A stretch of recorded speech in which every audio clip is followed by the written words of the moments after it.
Welcome, welcome everyone. Good evening. Hope you're all healthy and safe. Today is a very special day because it's the Service Design Day, and we wanted to celebrate it properly, inviting someone to talk about service design with us. So I would like to say congratulations to all the service designers out there. They're doing an amazing job. Congratulations. And first of all, let us know in the comments down below, where are you watching us from? Because we noticed that there were many people out of Milan watching us today, so we are very happy. Tomorrow is actually holiday here in Italy, but since today is June 1st, for us it was very important to be here and celebrating this day. So we were actually worried that maybe many people couldn't come today to join us, but we are very happy to have each one of you today. And also I would like to have this moment regarding the things that happened last week and this week in the USA. I would like to say that Ladies at UX Milan stands against any form of racism, discrimination, and abuse of power, and we are committed to learn, to act, to take risks, not to be comfortably silent about any issue that affects us as a global community. So don't forget to subscribe to our channel. I always feel like I'm a YouTuber saying that, but don't forget to subscribe to our channel. We're doing many contents online. Our events are online because of the current situation. And please give us a thumbs up for this video. And okay, do you think the sound is okay? Let me know if everything's all right. So before introducing our special guest today, we would like to talk about Ladies at UX that maybe some of you are not familiar with. So Ladies at UX Milan is part of a global community. It's a non-profit friendly, welcoming, collaborative community. And now we are present in more than 75 cities. Here in Milan, we are the first chapter in Italy. And our goal is to promote and encourage women or people who identify themselves as women that works with UX, UI, tech, and innovation. And this community it's not against any kind of gender. We're not against men. Maybe there is a misunderstanding around this, like the label of Ladies at UX, but our goal, our mission is to promote women talent and skills, because we all know that these spaces and also the leadership is occupied not by women but by men. So our priority is giving these women this space to speak. So just to make it clear. And okay, these are some of the cities that we are in. As I said before, we're in 75 cities and growing. And as I mentioned, the first chapter in Italy, it's this one from Milan.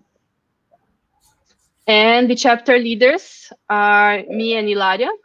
I'm Mariano Zaki, and I would like to also, for accessibility, describe myself. I'm an Asian woman with medium length hair.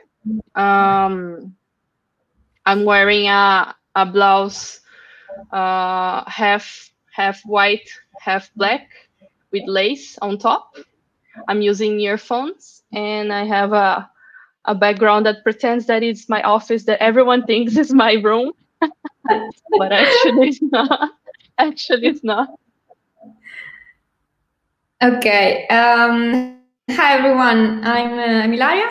I'm a user experience designer. I'm an Italian girl, and actually now I'm from Milan. And I'm living here, and this background is real. And I'm wearing glasses because otherwise I can't see.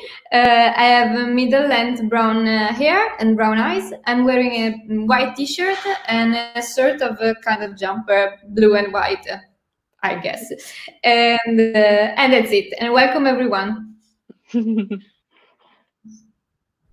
So these are our social media channels. Follow us, and especially on Instagram, because we are arriving to 500 followers. It's a very big thing for us. It's very important for us. And for the rest, I didn't put the exact link, but if you find these words, you will find us for sure. Also, we have a Slack group where we have a direct and informal way of talking to our ladies that UX, the girls that come to our events.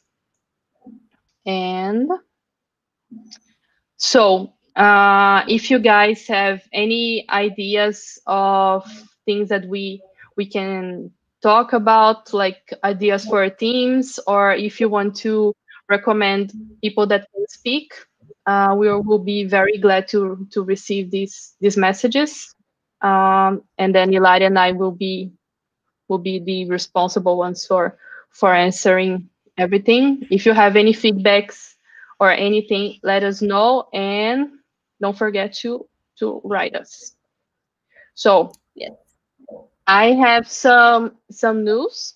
As I said before, we are almost arriving to 500 followers on Instagram. So don't forget to follow us there.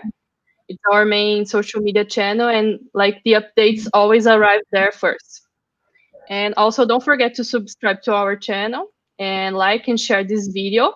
Also, last week we launched our global medium from Ladies at UX Global, and the content will be in Italian. Even though like we don't do our events in Italian, noi parliamo anche italiano. Sì. So the content is also there for the Italian girls, Italian people in general. And today we are testing this new format. It's a meetup, but it's a new format, and it will be more like a conversation. Don't forget to participate on this chit chat with us. If you have any questions, write on the comments, because in the end we are going to read. Also, Bruna will answer all of your questions later. But don't forget to, like, it's a conversation. If you agree with the things that we are saying, if you don't agree, participate, engage, that this is very important for us. Okay, so introducing our guest that's going to join us. Bruna Kochi is a service interaction designer. She's currently working at Fjord Madrid. She's also my personal friend for many years ago. People that knows us knows that we're friends for a very long time. And she's one of the ladies at UX that inspires me in my career. Like probably you guys have also this person in your life. I hope you have also a friend that inspires you. And she's one of these people for me. And she started her career studying architecture and urbanism, and then she moved to graphic design, where she graduated. Then she didn't not only do one specialization, but she did two specialization masters.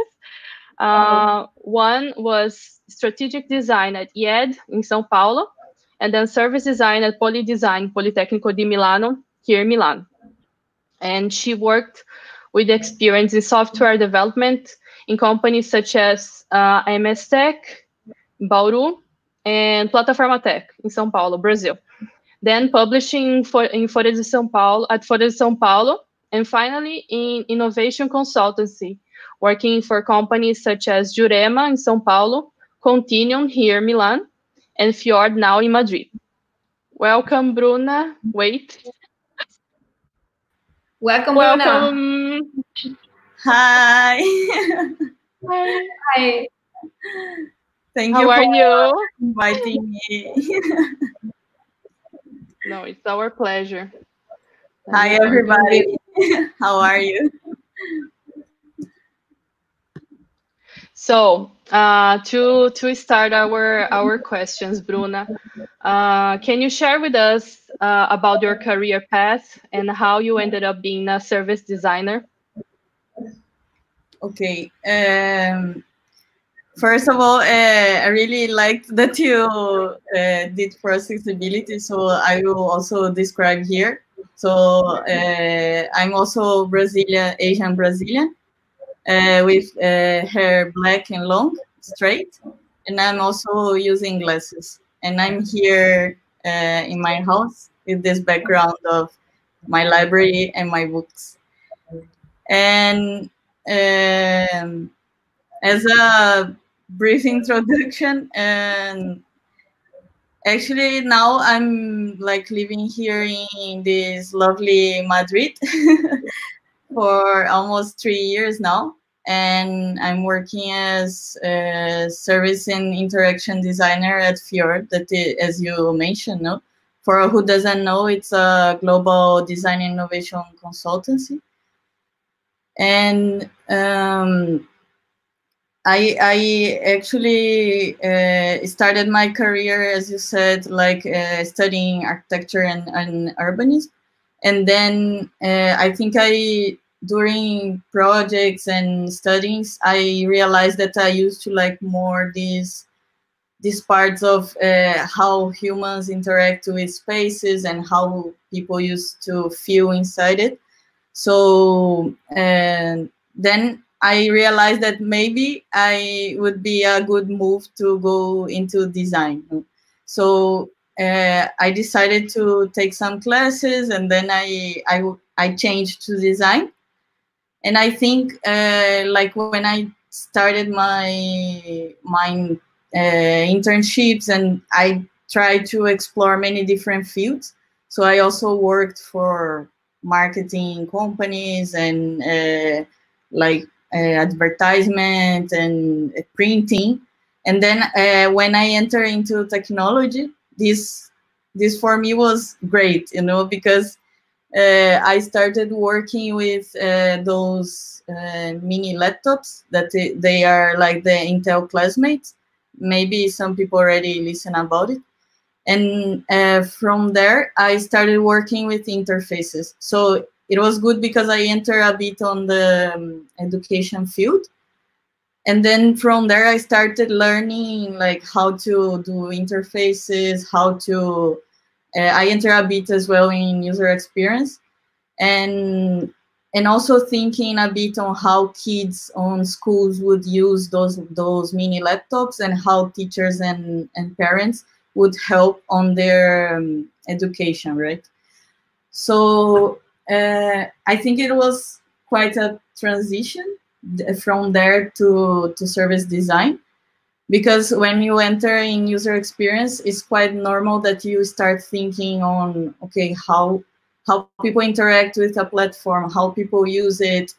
But then when you starting to go deeper, then you start thinking about the product itself, how the product will be, how people will use, but how will convert more, or thinking more about business side.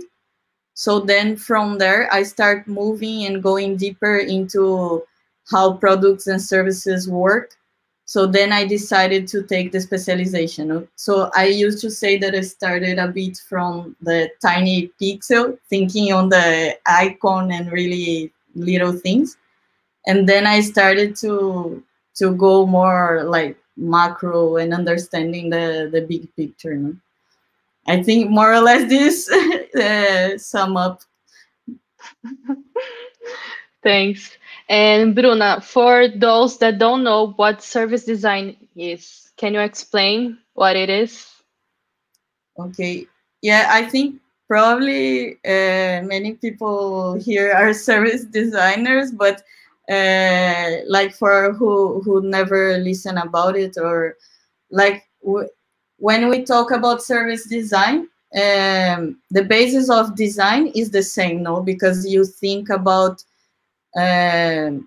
ways of thinking and how to design something, and in this way you think about service. But then service design is more, you need to think not only on the front part, how are you going to experience a service, but also like the back part, you know, how are you able to provide this service for people.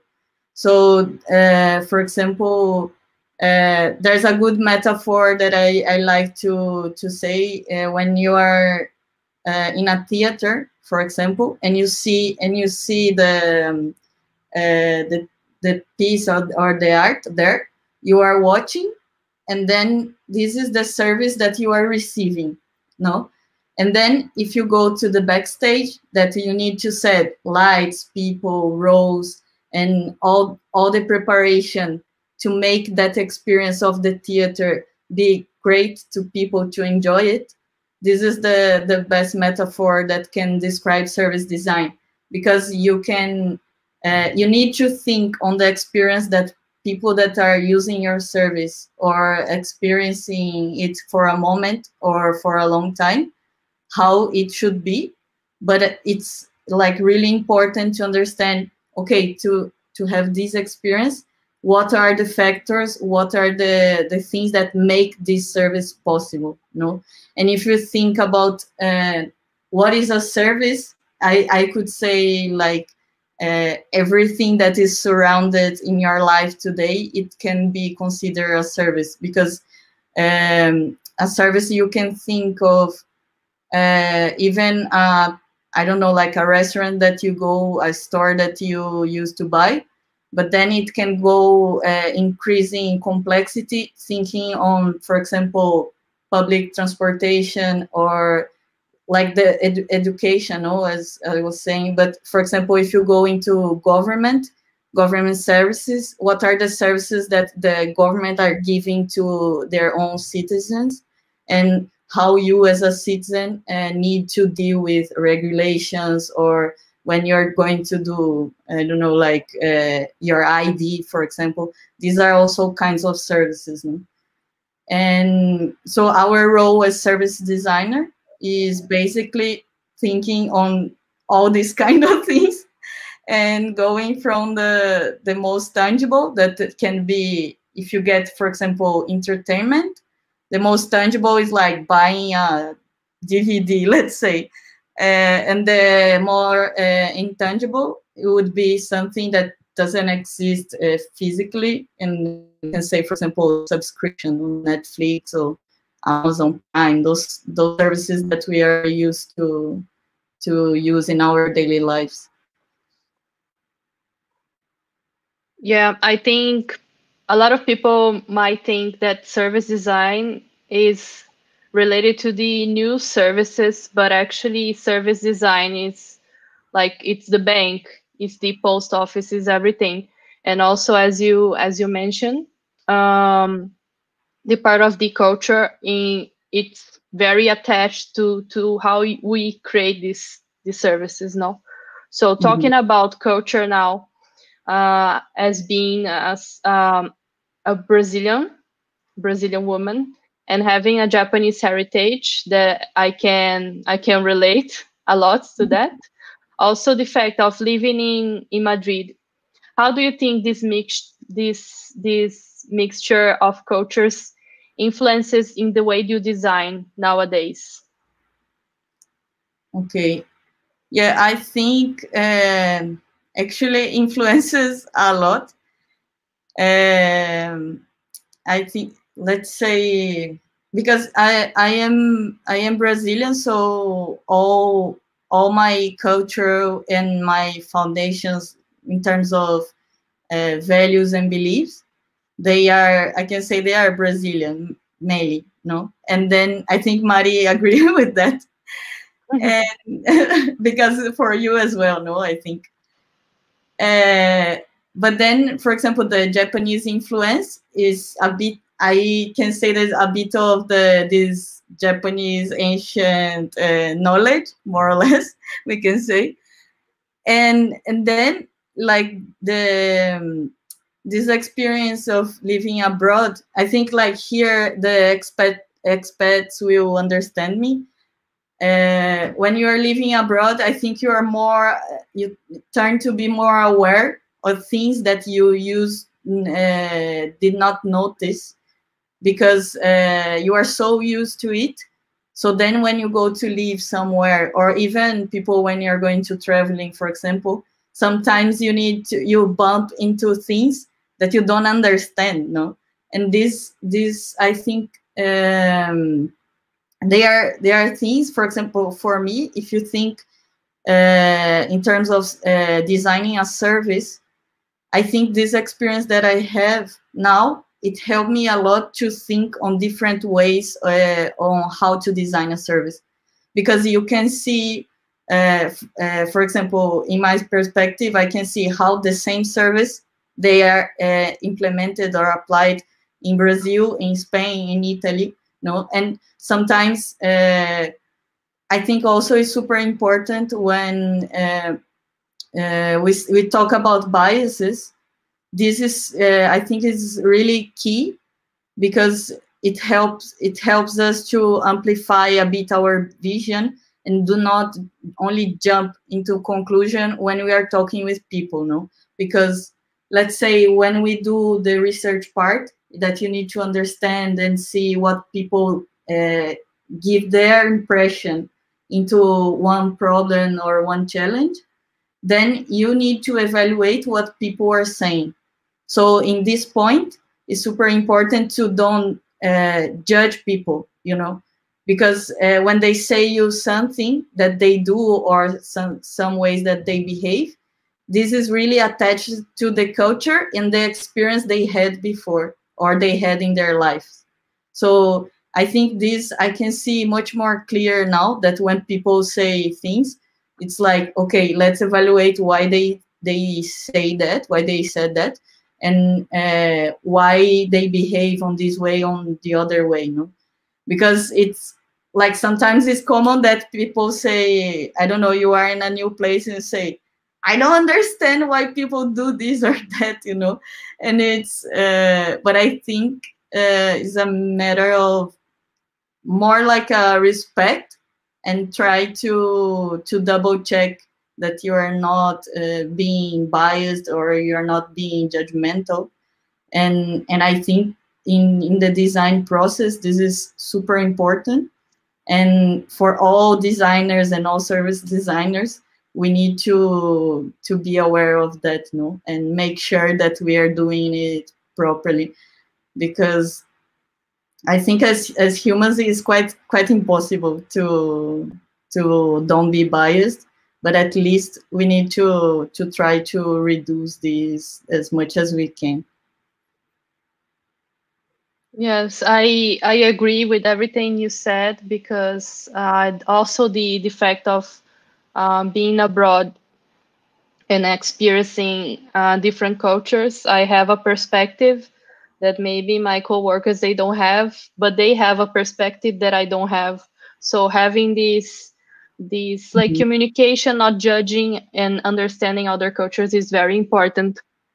And so I understand a lot of the part of this. And when we talk about different cultures and doing projects on a global level, what do you think it's important to consider in terms of cultural particularities, aspects? I think, for example, one thing that is super important is this cultural diversity, right? So, for example, in Fjord, we have many nationalities working in Fjord, and I think this is something that, first of all, really attracted me, because I always thought it was important to have this exchange. And then working inside Fjord, I could see the difference of when you're discussing and trying to brainstorm, or trying to define and decide topics.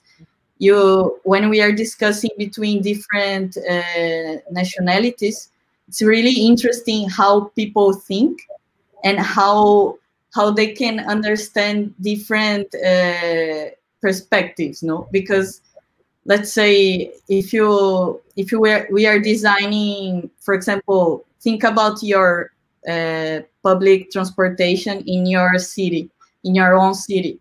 Like each one has a different way, and each city like connects things differently, no? So for example, when I was in Milan, I thought really smart the way they did the public transportation, because they did like in circles, let's say, and then the lines of metro, they are like how do you say, like a line that cross those circles, no? And it's really smart because you can address the whole city and be accessible for all the citizens, no? And this is super smart. And then on top of that, they have many services providers that they are connected. So bikes and motor sharing, that they connect the lines. So all the time you are going to one place to the other, you can choose like at least 3 ways. So if you like bike, you can go with bike. If you like metro plus bus plus other things, you can choose. So I think it's like super smart, you know. And then when you compare like those kinds of services in different regions, you end up being like with much more ideas on how it could be, or what are the problems that one have, and you can solve with another solution, no? So this is really interesting to see this mix, no? I think. And also because I really like different particularities of culture, so I really enjoy like the daily life to talk with people and understand like, okay, how these things work in your country, or how your culture treats those beliefs, no? It's super interesting, and yeah, I think it's super impactful also on when you think about this in design processes. Thank you, Bruna. Definitely, it's a plus to have different cultures, and you can mix everyone. Also, in, as you said, the design process. Specifically, I think you talk about the research also process. And talking about that, I wanted to ask you, what do you think it's important for our audience to know? Okay, everyone knows that only books and master course in service design probably cannot teach everything. But what do you think that your experience gave you, and that it wasn't written on some books, or maybe you experienced it for real later working with the consultancy and global projects like the one that you follow, that you do? I think, for example, if we get my experience in Politecnico, no, I think we receive a really good basis on design research, and then from that changing to, let's say, real projects, no? I think I noticed like a huge difference in how deep we go into research, because when we think about let's say the basis of the research is thinking on end users and stakeholders, no? So you talk with customers to understand what are their experience using a service, and what they think that is good or bad or could improve. And then when you talk with stakeholders, it's more like how they think it should be, no? But for example, us in our projects, we had some opportunities to go much deeper into design research. So if you get some big industries, let's say, like banking, utilities, or retail, any kind of industries that they are so big. And then when you go into research, you cannot consider only end users and stakeholders, because the service itself is not made only of that, no? So, for example, if you get a whole business and you think on the whole value chain, I think you need to consider any step of this value chain. So, for example, let's get this example of utilities. No, you need to understand not only like the end user itself. So, for example, some projects we went to talk with them, but also understand stores and customer services and all regarding retail, but all those different touch points on how people behave and how people treat the others there. And then the other part that usually people don't consider but is really important is this internal part that is actually like when I was talking about the stage, you know, in the theater. So you need to understand that on how things work and how they could be improved. So in this example of utilities, we need to understand how they really operate. No, so let's say how they map, how they organize the processes itself, or how companies organize warehouses, how warehouses work, what are the connection between those different sectors, and also like if you go into employees, what are the experience that employees have in terms of corporation, organization, HR, for example. No, it's really important, because when you think on a service, you need to understand on how these bones, like the skeleton of the service, work to be able to provide a better experience. No, because if the bone is broken, it won't work. You know, because if you think about a service that in the end you want to give a better experience, but because of a process problem or a system problem or any tool, you won't be able to provide that experience. So I think nowadays we have a much deeper research on that, and we try always to be able to do this triangulation of data, no? Because if you can understand, okay, we have an issue here because people are not being attended so fast, let's say, an example. And then you map the other side, that is like how the corporation are providing customer assistance. And then you say, okay, everything is fine. But then if you go to, let's say, okay, what are the tools that people that are providing this assistance are using it? And then you can find, okay, you have I don't know, like a process problem that breaks the line, or I don't know, time by time needs to be updated. Anything can be anything, no? Mm-hmm. So you can understand what are the gaps in this service. So what are the bases, who operates, and then how they provide the experience. No? And this I didn't experience like in education itself, because the basis is the same, no, it's right.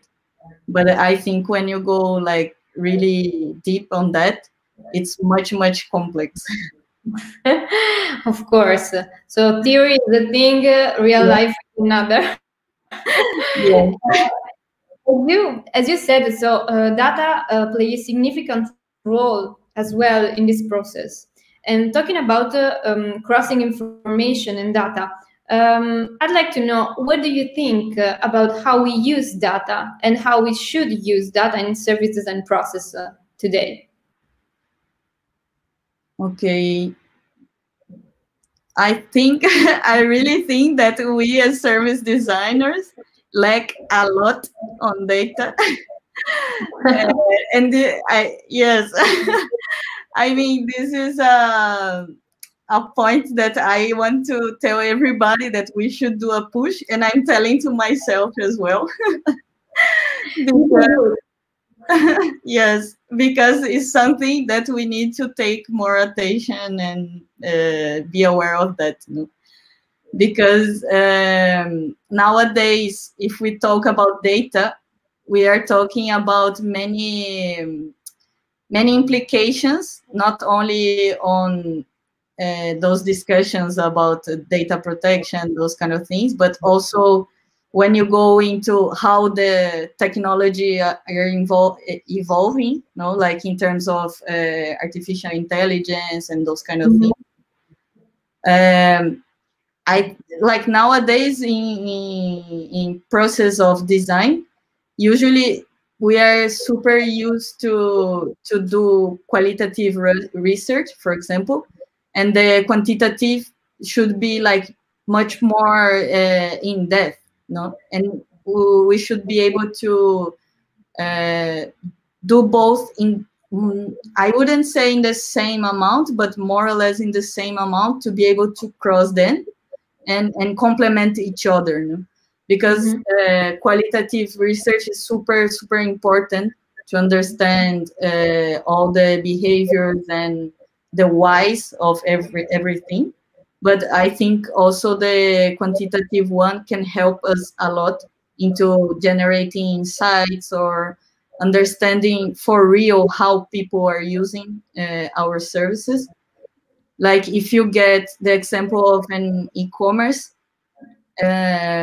e-commerce are much more deeper on qualitative research, on data, because they can prove where people are going, where people are leaving the page, like they know exactly the conversion and where are the gaps, right? But then when we think about service, usually we don't tend to think about those stages, because if you think in the logic, they are the same. They are an experience that has steps, and then you need to understand what part of the service are lacking a better experience or need to be improved.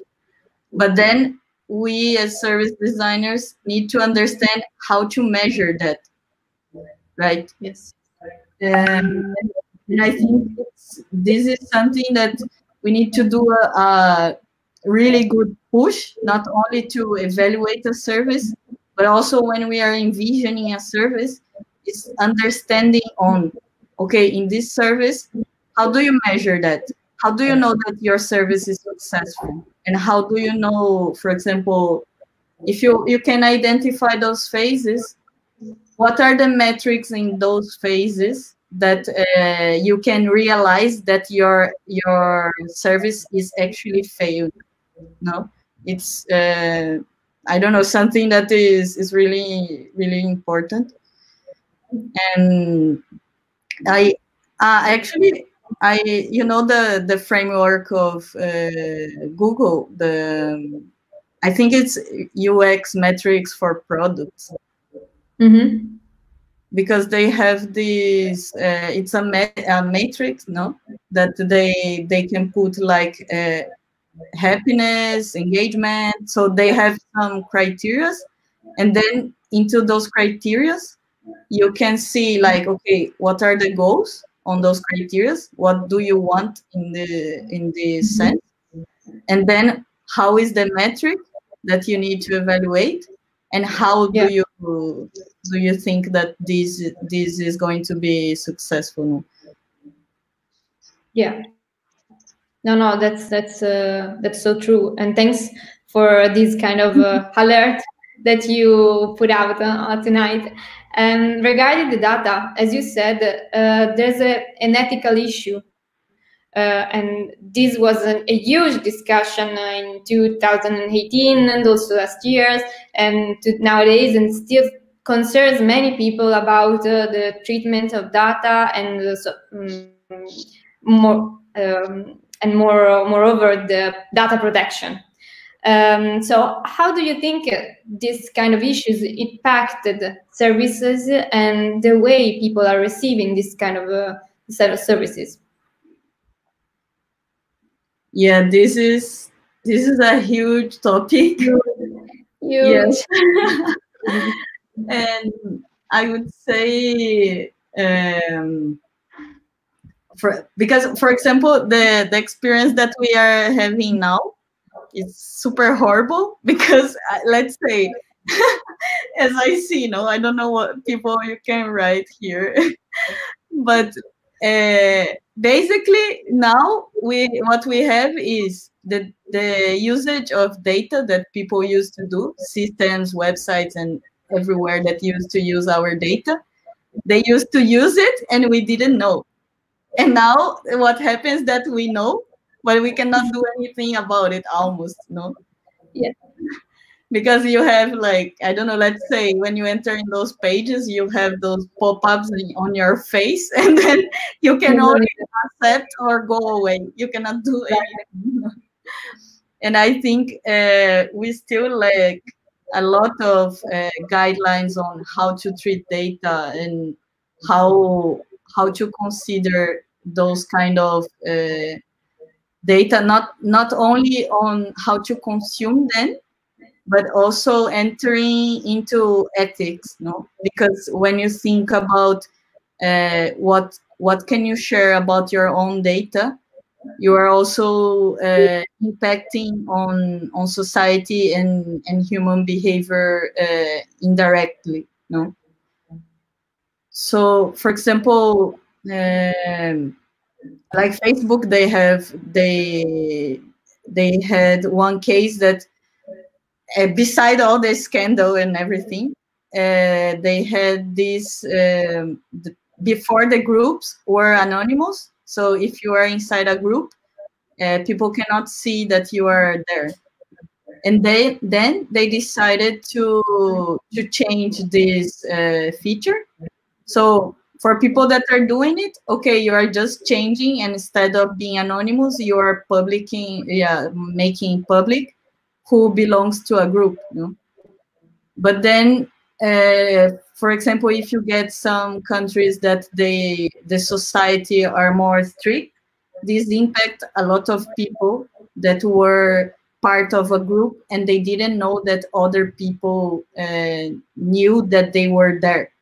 So this impact a lot on like people behaviors on or I don't know if you didn't know that the feature was changed, and then you know by someone that you are in a group that you didn't know, you didn't want people to know, and there's a lot of impact on that sometimes we don't measure, and let's say, for example, this thing of the browsers. Imagine if you could set one way, like one time, you can set what kind of data you want to share and for what kind of media. So then once you have that, you could share and all the medias or websites that want to access your data, you would be aware of what they are accessing and for what reason. So I think this is super important, and for us as also UX designers and service designers, we need to think better on those kind of things, like what are the impact, how those solutions reverberate, that the word, like go impacting other areas, no? Right. And I think also if you get in terms of society, also this is a huge topic on how do you the usage of your data and also your solutions are impacting in the future, no? Like we say a lot on for example, those applications that are with the COVID, or the applications that get your data and you don't know, and then they use the data for other things. This is super scary. And for example, the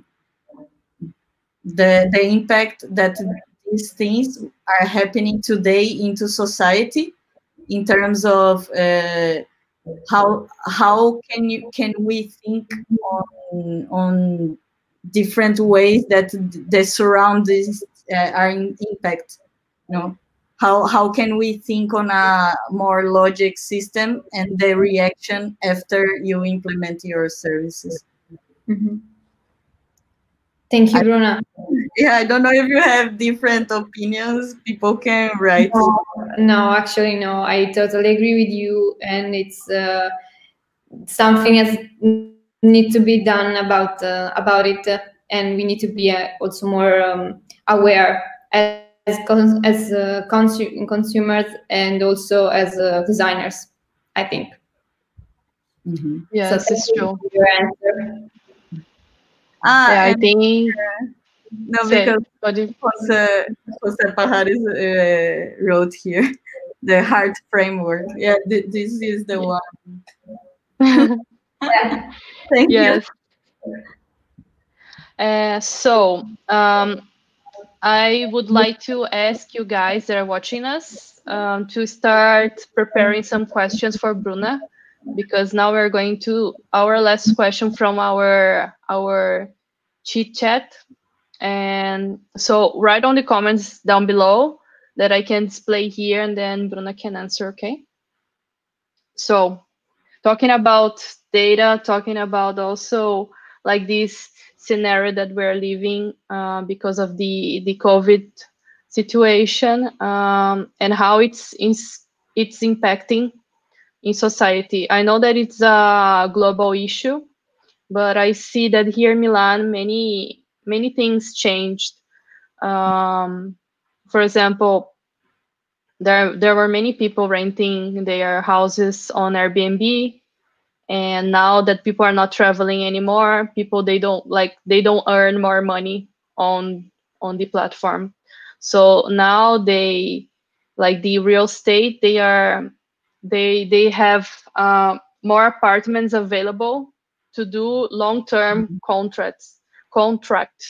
So I think this is one of the impacts, because before it was very hard, almost impossible to find an apartment here in Milan, and I guess the situation is the same as in Madrid.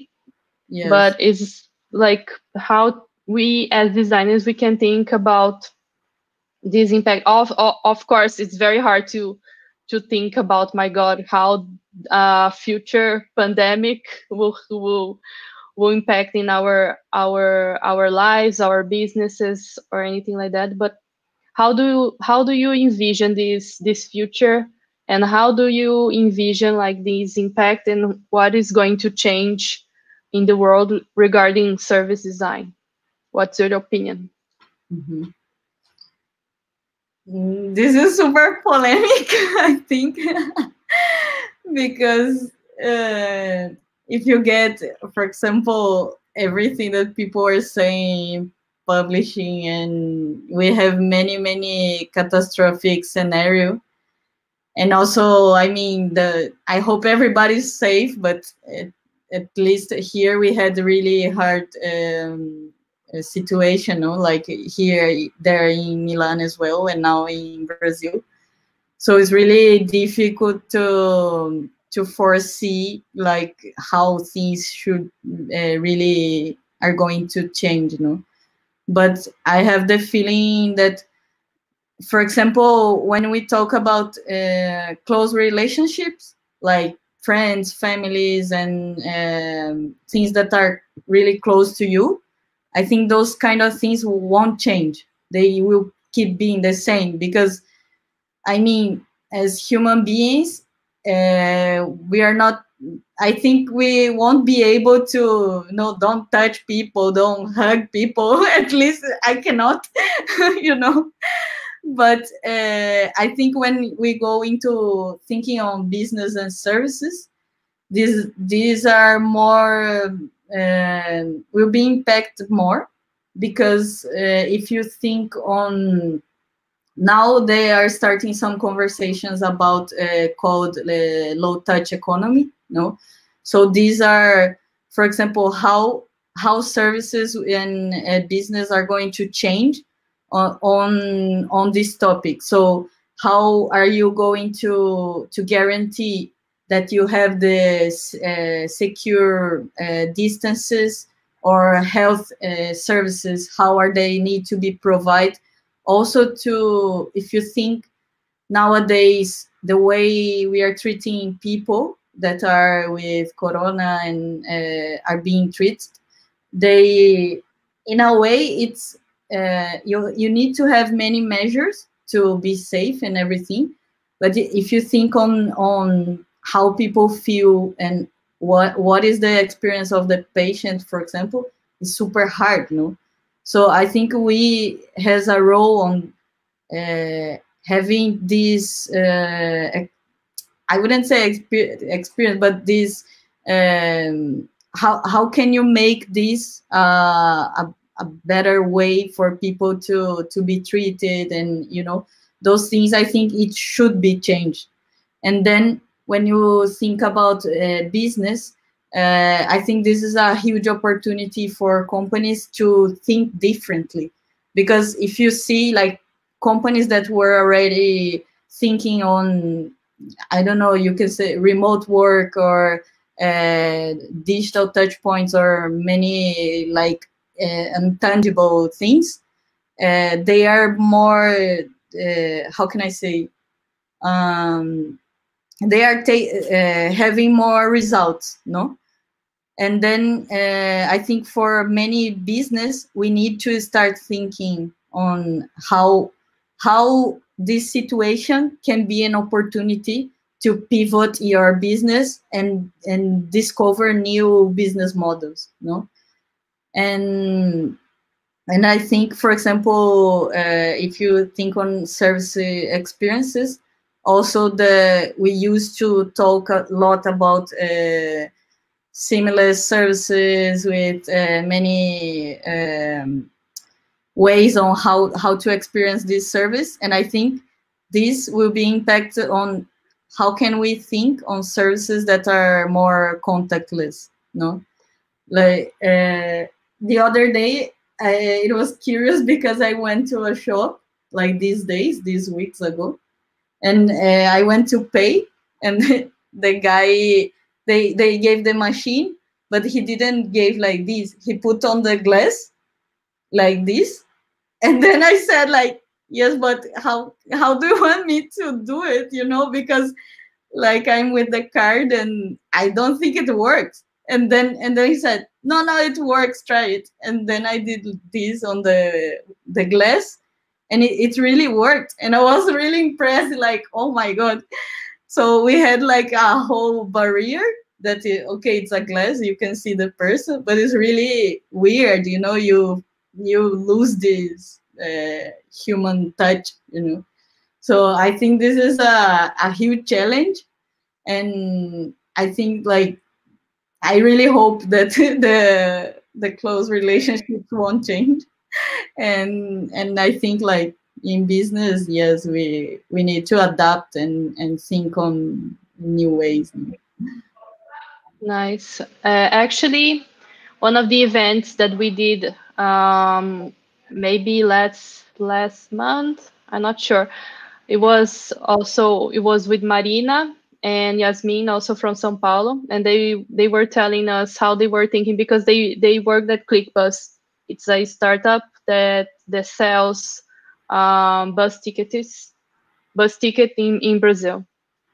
Actually, last time that I was in Brazil, I used their platform as well, and now they were thinking about the touchless experience, the touchless journey, that I think it's very, very important to think about, because everything we need to touch. Like, for example, the other day I was walking here, and now that we are not in quarantine anymore, you guys, so I'm not being responsible or anything like that. So I was walking, I was going to the park, and then to to open the for me to pass, like to change the, God, I forgot the word in English, semáforo, like The to, Traffic light, no? yeah, the traffic light for me to become green. I had to touch the button, and then I didn't want to touch, and then I was like thinking, like, should I do it? How should I do it? And also last night I was walking in Avili, and I went to yeah, I went there to have dinner, and then one of the places that I've been, they had this menu on the QR code, you know, that I had to scan from my phone.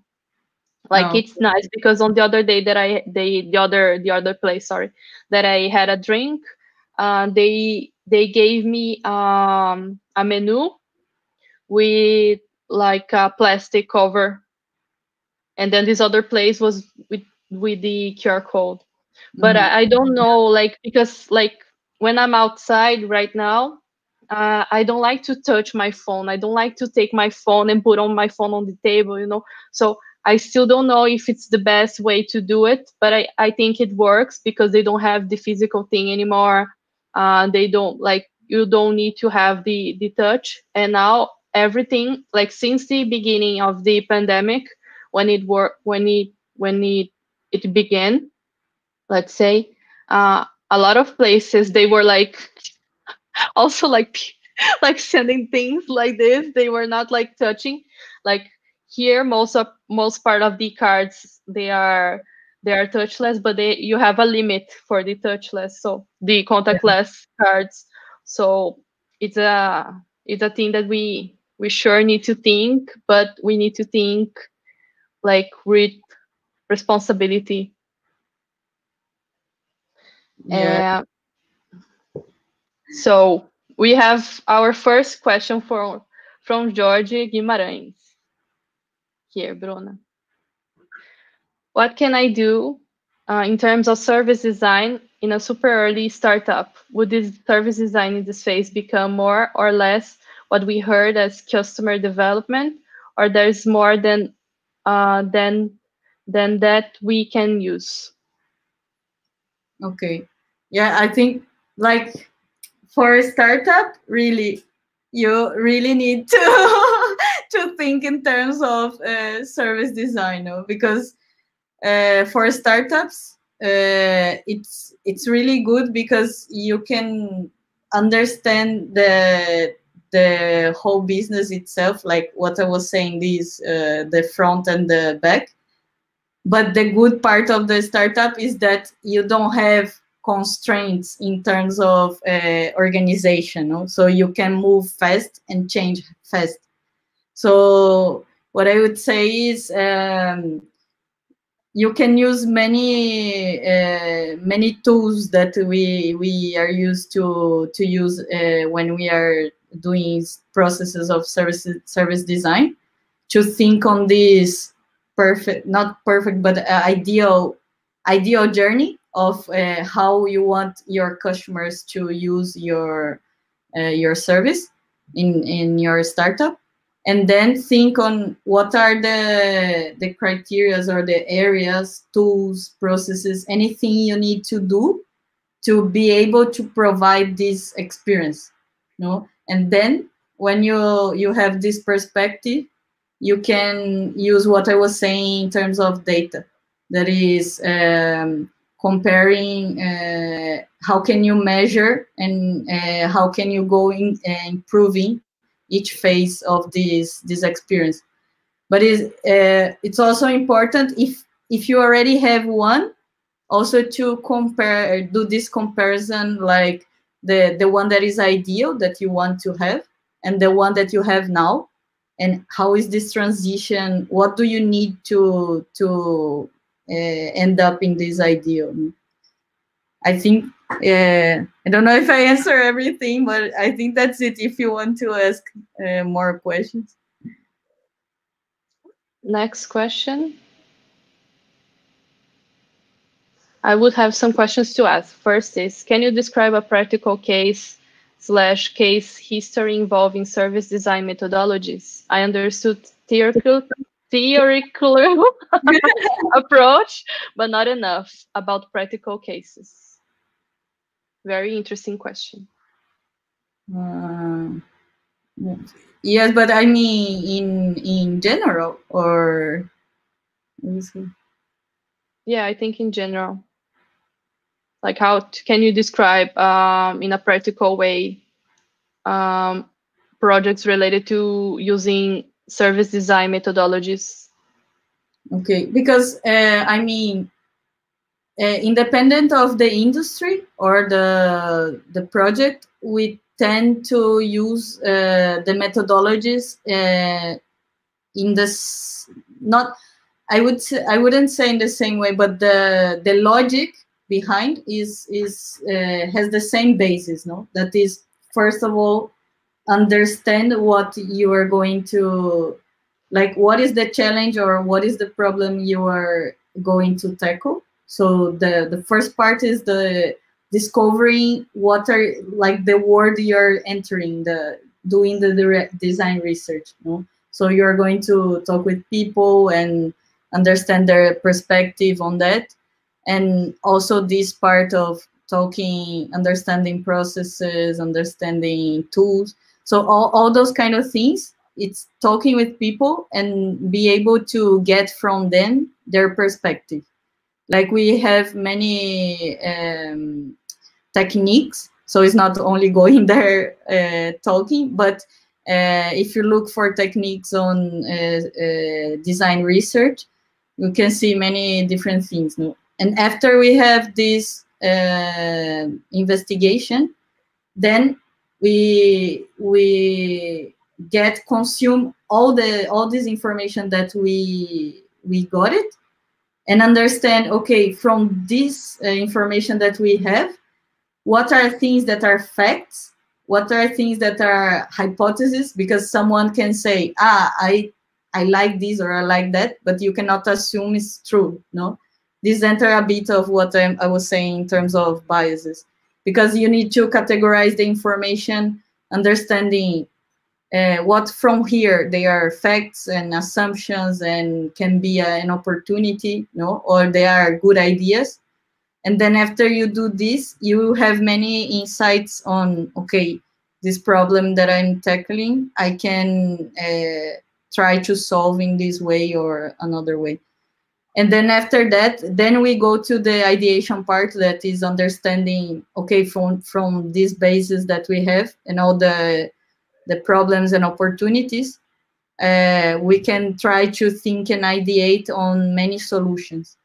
And after that, we will understand, okay, from many ideation points, how can we define the end solution, no? And these apply basically to, these are the basis of how how is the process of service design. And then from there, you need to adapt to each problem and each project, no? I don't know if you guys need, want an specific thing, but we basically apply this to most all projects. But then, for example, I can say one that we were doing with a running club, that they had people from Jurema. It was super interesting because we were working with a company that they saw an interest of people starting to run alone, so taking like applications and those kind of things. So actually they didn't know what they wanted. They just knew that they needed to attend those people that were training without coaches, no? So we did a huge research on how people run, what are their behaviors when people decide to start running, or when what are their motivations to improve their running and to do it by themselves. These were our challenge, to understand that. And then we start talking with many experts and extreme people. These were super interesting because we talked with people like running.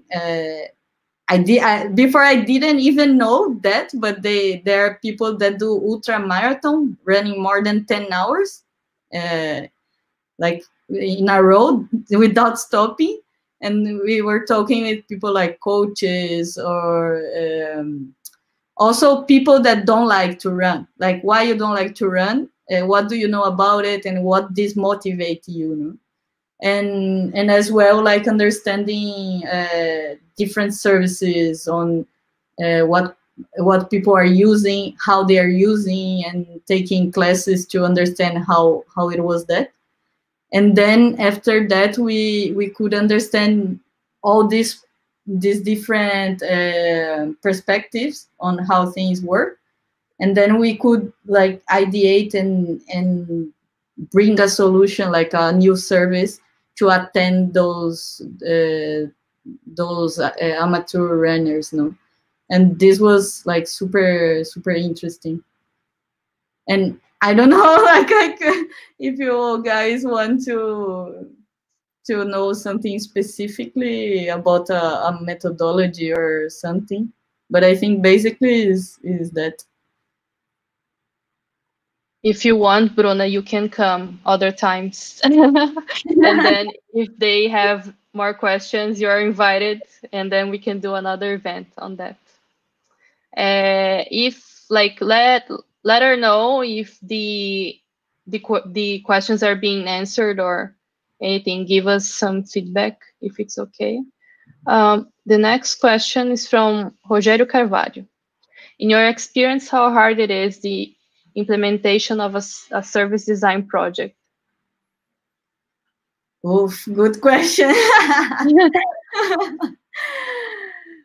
I think it depends on projects, but I can say some of them it's quite challenging, because when you talk about services,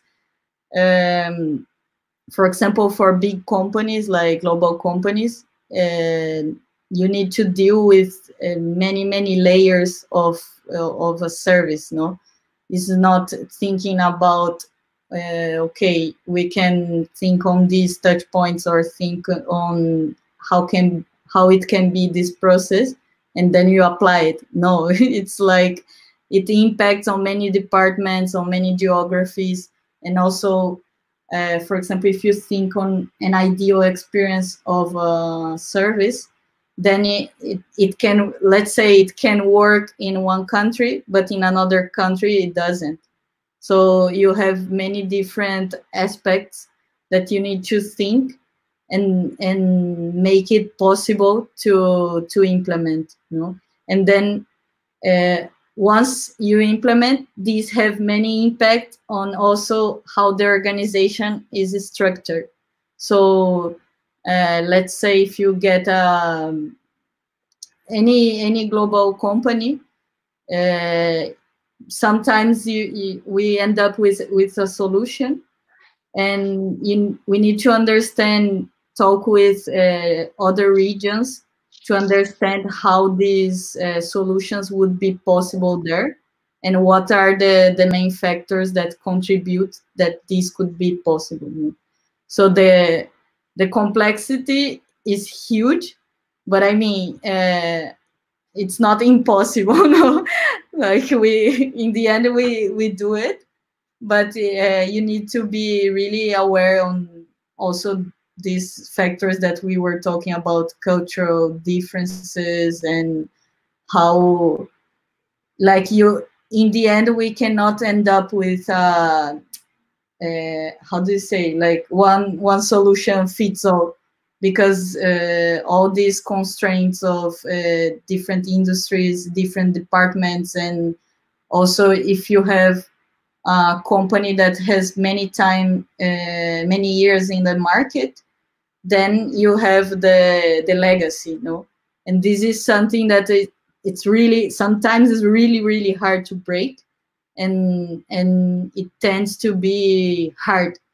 But for example, projects that came to us when the decision to change, it comes from the CEO, this is like the best for me, is the best, because it's like, okay, like who is on top are having a mindset that the company need to change, you know?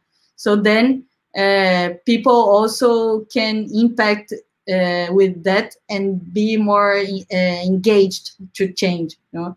Like if we think on, like everyone here, if we think about our works, we understand on things on how process works, or departments, or different things that happens in the company.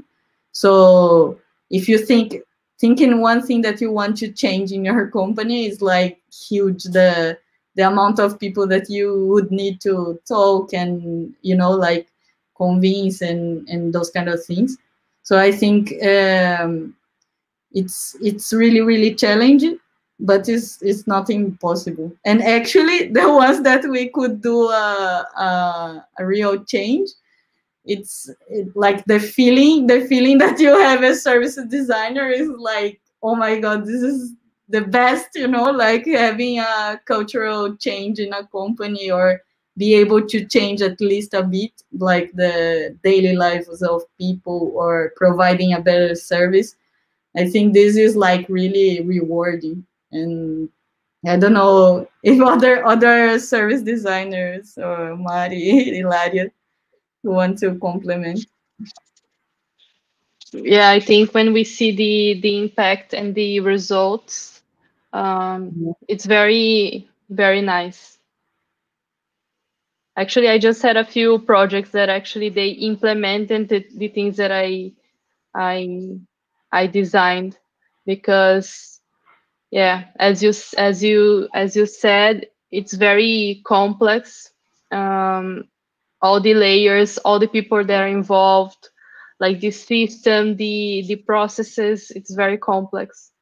So I think it's very nice to have this feeling, and also have some results, and seeing things that are changed. And also I agree with you by the fact that when the CEO agrees with these things, because like the top part of the company, or our clients, or the business itself, they are the like the Bowser of Super Mario, the Bowser of Yeah. Super Mario, like the part that we need to face, you know, this kind of the stage to convince someone and say yes, or receiving a positive feedback is very rewarding.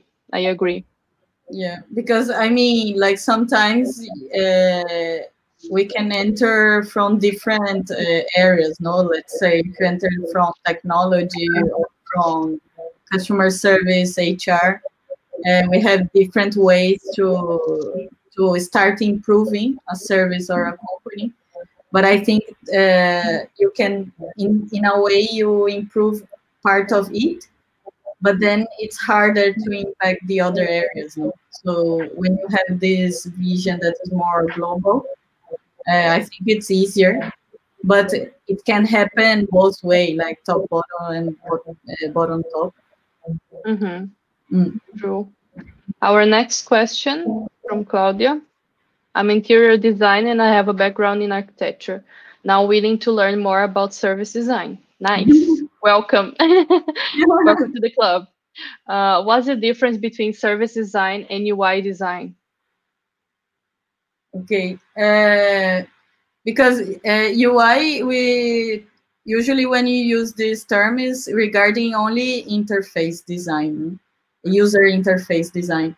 So the UI, you think more into like the screen itself, but then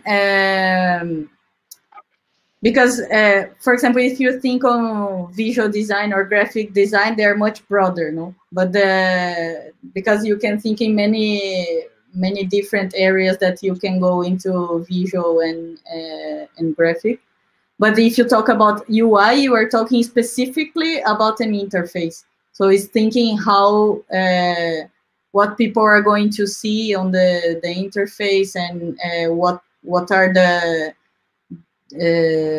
content involved, or how do you make the screen easier and to read, to interact with it. And then when we talk about service design, we are talking a much broader perspective. It's not regarding, because, for example, one service, you have the touch points that it's where people interact with your service. If you, let's say, if we get the classical Starbucks, you have many different ways to interact with Starbucks. You have the waiter, you have the counter that is with the machine, or you have the application. You have many different ways where you can buy your coffee. But then if you think on UI, you would think on how is this totem that you can interact, or how are the application, those kind of things. And if you think on the service, you need to think on how is the experience that people that are going to buy a coffee will have inside and outside the store. How are they going to be able to buy it online or not? The way you think is much broader, and you need to think on the service itself. What are the suppliers, and what are the way this service is possible on the way you imagine,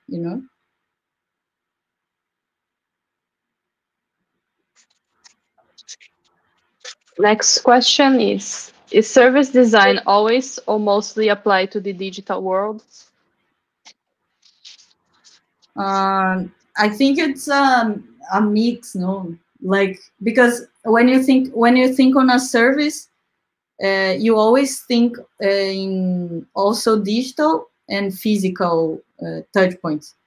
So nowadays is much common the only digital. If you think on like streaming, like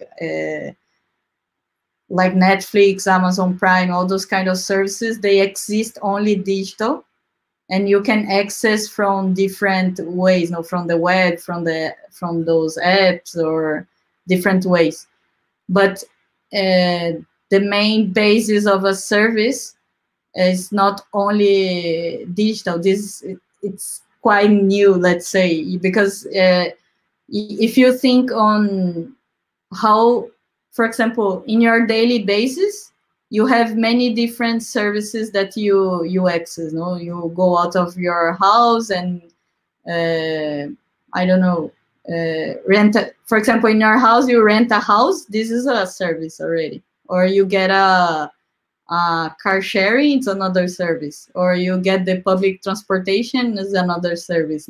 So we are surrounded of many services every day, and it doesn't mean it's digital.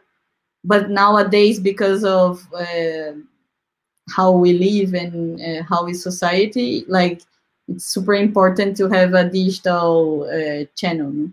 And I think that's it. No, I don't know if I want to add something more. Yeah, I think it's a mix between digital and physical product. Like if we think about bike sharing, like the physical thing needs to be there as well. But as you said, nowadays it's more focused on digital, also because of the current situation of the coronavirus, and it's important to have less touch points, like physical touch points, as possible, I imagine.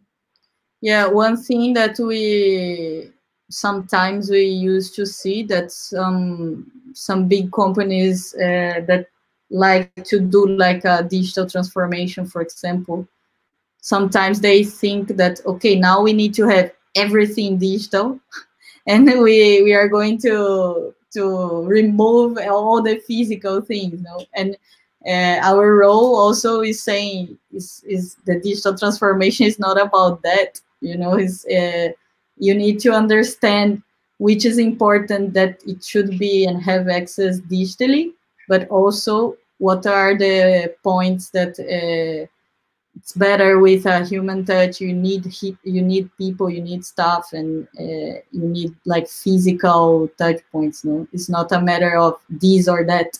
You need to find a real good balance to provide a good service.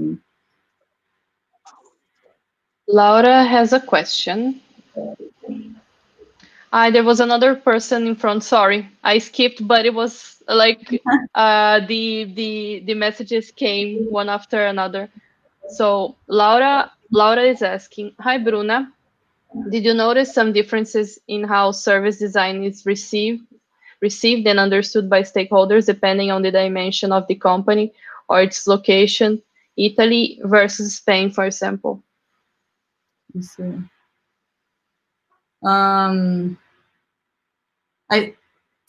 Because here, how service design, like if in Spain people are more open to service design methodologies than in Italy, that you experience as well.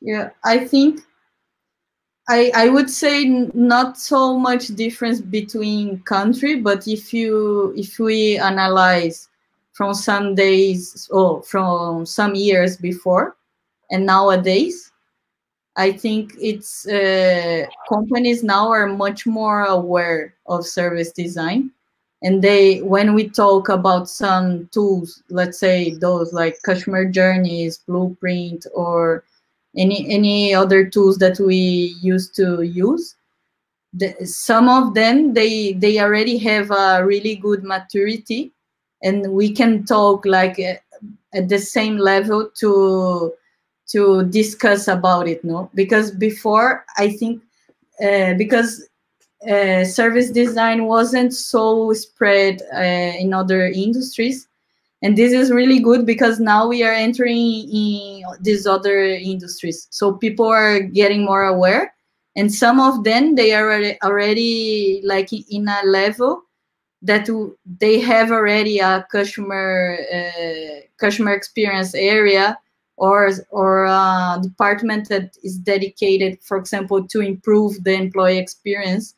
Those kind of things that before it was quite rare, and now people are getting track on that, and they want to change and they want to improve. No, so I think this understanding on what it is and how can we improve, it's for now it's like much more complex for us because of all these things of working globally, many layers and everything that I mentioned already. But it's at the same time good, because it's not it's not that you are trying to tell them, look, this is like this, or trying to explain what it is, but it's already a same level discussion. We know we need to improve, and we can improve like this or that, and they participate much more.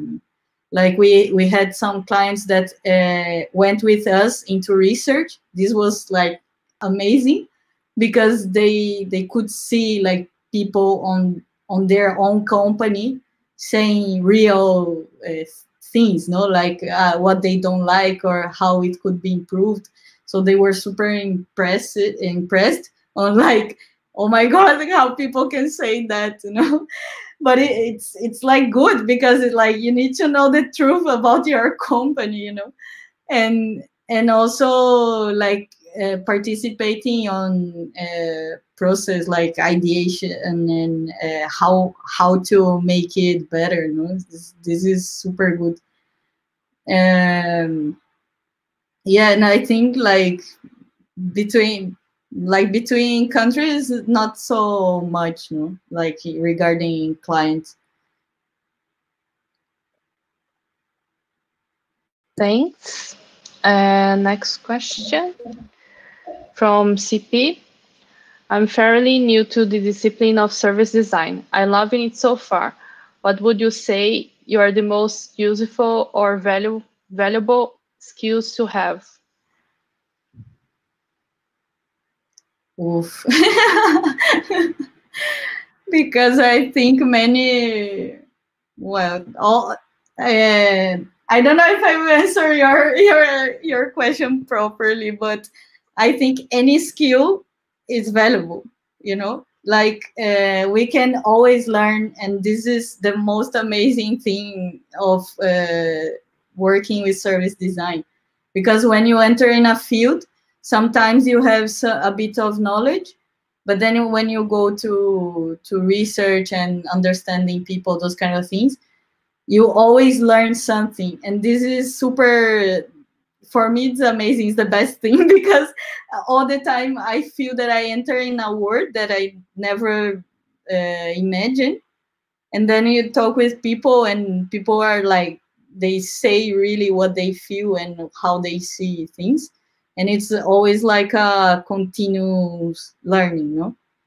But then if you're asking more into like what skills should you how can I say focus on, I think it's more into feeling what you like the most, you know? Because I mean, in service design we have many areas to tackle, but then you can, some of them you can know how it works and be able to do it, but some you can go deeper into it, you know? So for example, if you like more research, you can go deeper into research, or if you like more strategy, or for example, implementation part, you know? So I think it's more feeling these what you like the most and get this interest to learn, no?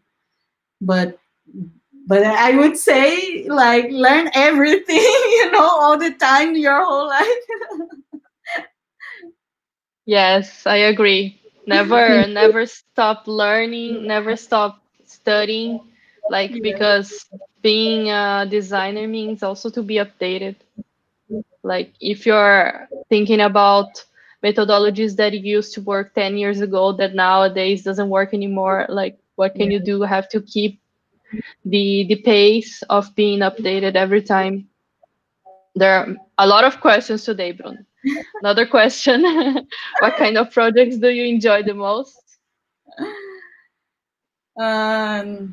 Let's see.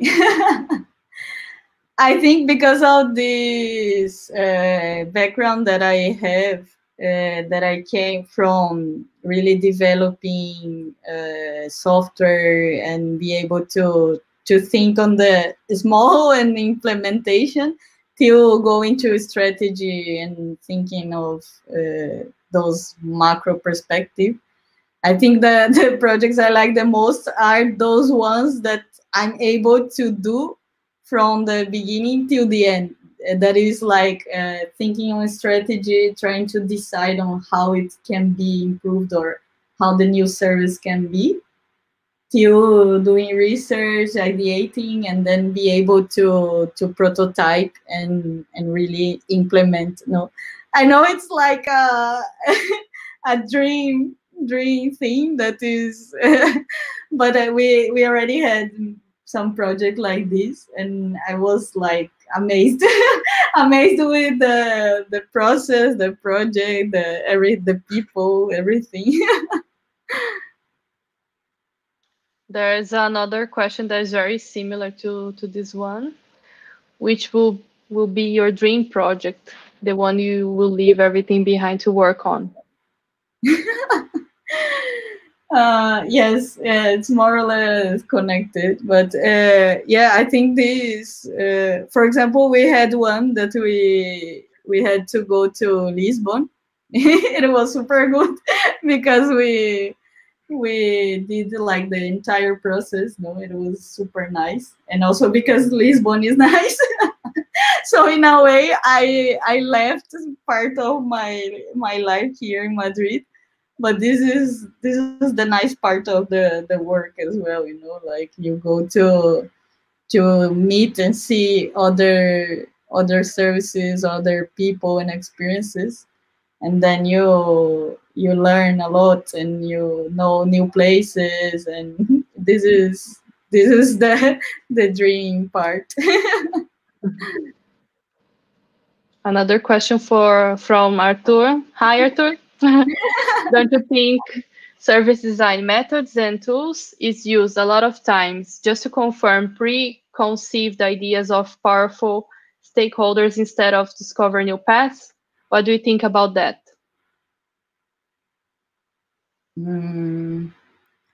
Design thinking method. Oh.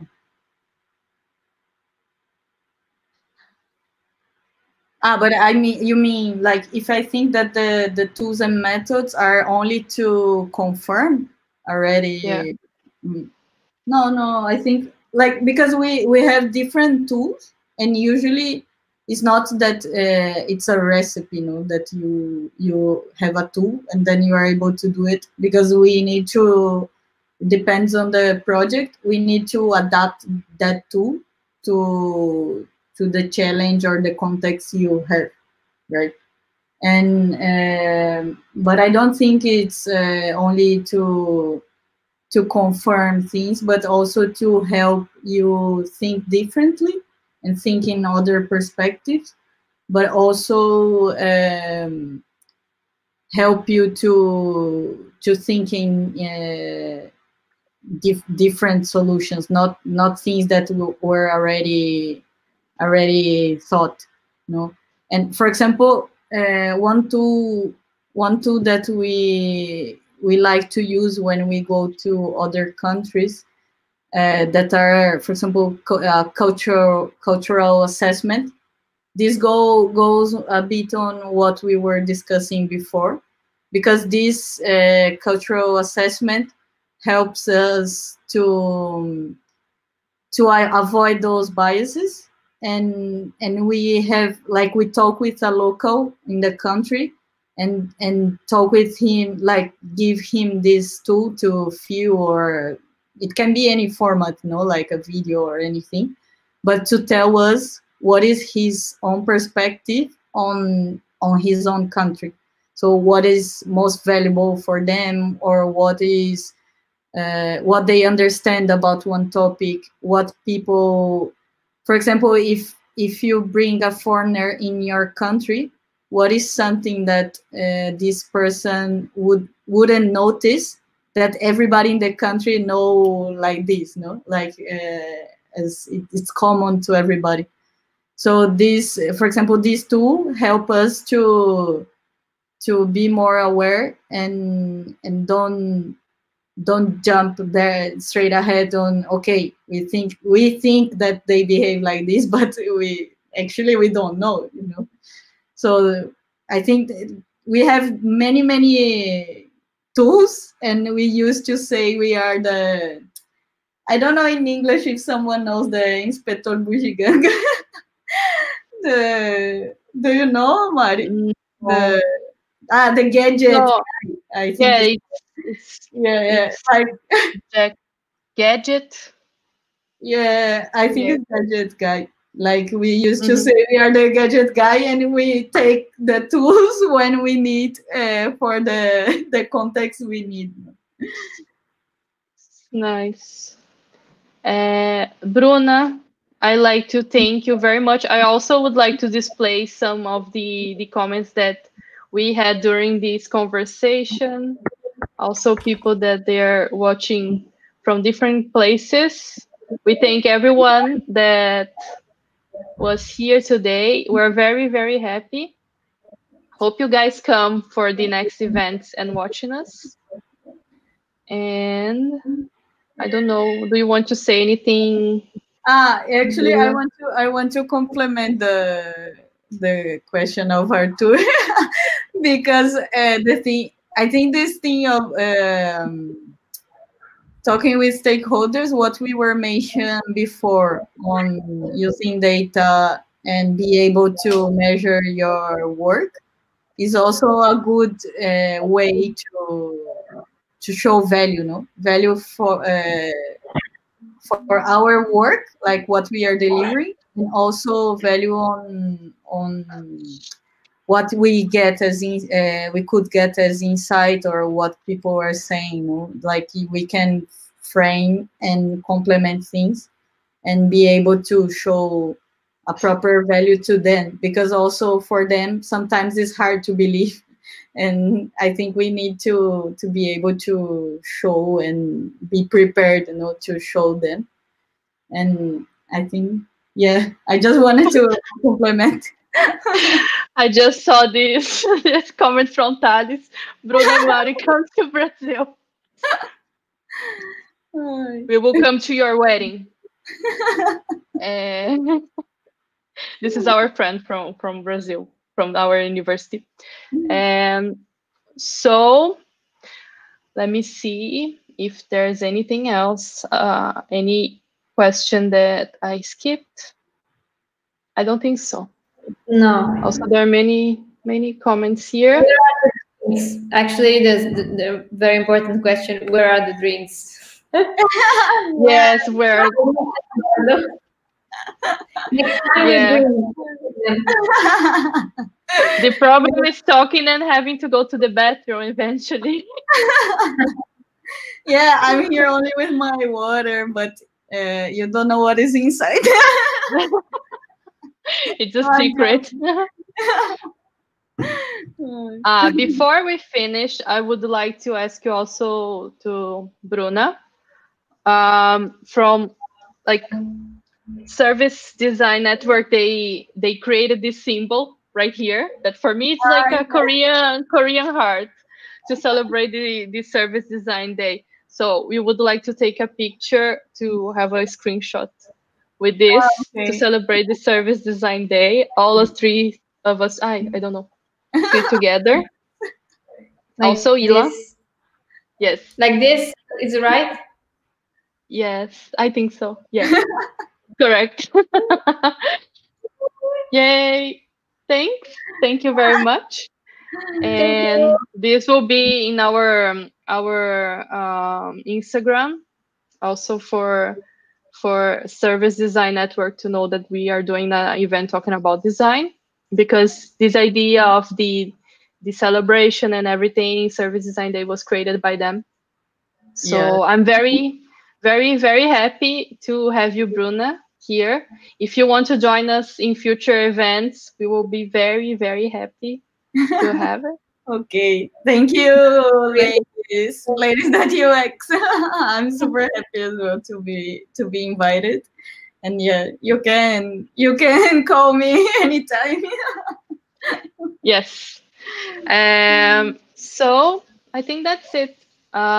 You guys have a great evening. Have a great afternoon in Brazil, because here it's like dinner time. 9:50. And so that's it. I really appreciate this talk. I think it make it clear for a lot of people that maybe they don't know about service design, or they're moving to service design. I think it's very, very important to talk, and also to have clear ideas. If you guys want to get Bruna's contacts, I will put on the description of this video. Very YouTuber.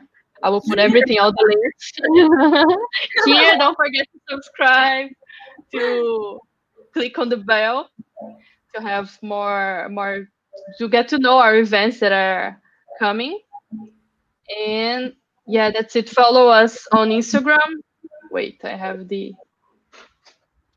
subscribe to our channel. Follow us on Instagram, especially if you guys want to talk. If you guys want to come to our events and being here talking like Bruna did today, send us an email, and we will be very happy to receive any feedback from you guys. I think that's it. Do you want to say anything else, Ila, Bruna? No, just a big thank you, and for your time, your answers, and your presence. Thank you so much, and thank you everybody that attended today as well. Like I saw many faces, I really liked. Thank you so much, and be safe. Be safe, Yes, everyone. thank you. Grazie, gracias e brigadão for all of you. Grazie mille. Grazie mille, buona serata a tutti Ciao. e ci vediamo E buona presto. festa del 2 giugno per chi ci segue dall'Italia. È vero, domani è festa. Esatto. Ciao a Ciao. tutti.